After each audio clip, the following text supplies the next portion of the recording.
আল্লাহর কাছে যা কামনা করা নিষিদ্ধ।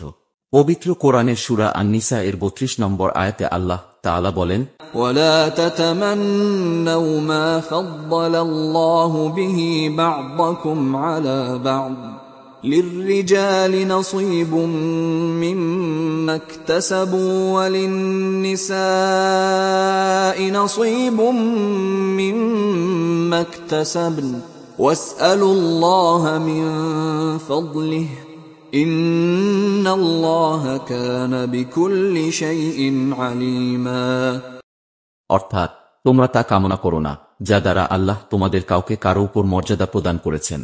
পুরুষেরা তাদের কৃতকার্যের অংশ পাবে, নারীরাও তাদের কৃতকর্মের অংশ পাবে, এবং তোমরা আল্লাহর নিকট তার অনুগ্রহ কামনা করো, নিশ্চয়ই আল্লাহ সর্ববিষয়ে সর্বজ্ঞ। এ আয়াতটির তাফসীর জানুন। কুরআনের কোন আয়াত এবং একাধিক হাদিসের বর্ণনায় সৎকর্মে প্রতিযোগিতা অর্থাৎ অন্যের চাইতে এগিয়ে যাওয়ার প্রচেষ্টায় অগ্রণী হওয়ার নির্দেশ দেখতে পাওয়া যায়।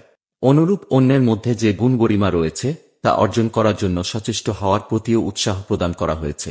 এসব ক্ষেত্রে লক্ষণীয় এই যে আল্লাহ এবং তার রাসূল সাল্লাল্লাহু আলাইহি ওয়াসাল্লাম শুধু ওই সমস্ত গুণ বৈশিষ্ট্যের ক্ষেত্রেই অন্যের সাথে প্রতিযোগিতামূলকভাবে এগিয়ে যাওয়ার প্রতি উৎসাহ প্রদান করেছেন যেগুলো মানুষের সাধ্যায়ত্ত, যেগুলো চেষ্টা সাধনার মাধ্যমে মানুষ অর্জন করতে পারে।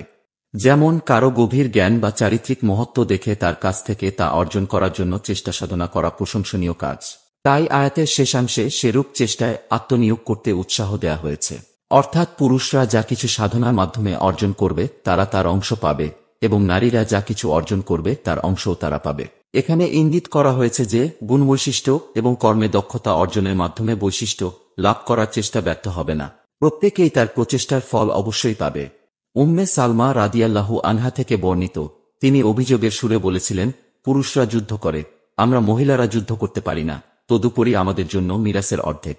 তখন আল্লাহ তাআলা এ আয়াত নাজিল করেন।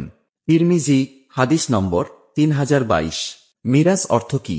মিরাস শব্দের বাংলা অর্থ ওয়ারিসি সম্পত্তি, পুরুষানুক্রমিকভাবে ভোগ করা হয় এমন বিষয় সম্পত্তি, পূর্বপুরুষের সম্পত্তি। অপরদিকে আনাস ইবনু মালিক রাদিয়াল্লাহু আনহু হতে বর্ণিত, তিনি বলেন, যদি আমি নবী সাল্লাল্লাহু আলাইহি ওয়াসাল্লামকে এ কথা বলতে না শুনতাম যে তোমরা মৃত্যু কামনা করো না, তাহলে অবশ্যই আমি মৃত্যু কামনা করতাম। সহিহ বুখারী তাওহীদ পাবলিকেশন হাদিস নম্বর 5671, মুসলিম হাদিস নম্বর 2680। আশা করি চ্যানেলটি আপনার ভালো লেগেছে। ভালো না লাগলেও দেখতে থাকুন, একসময় ভালো লেগে যাবে ইনশাআল্লাহ।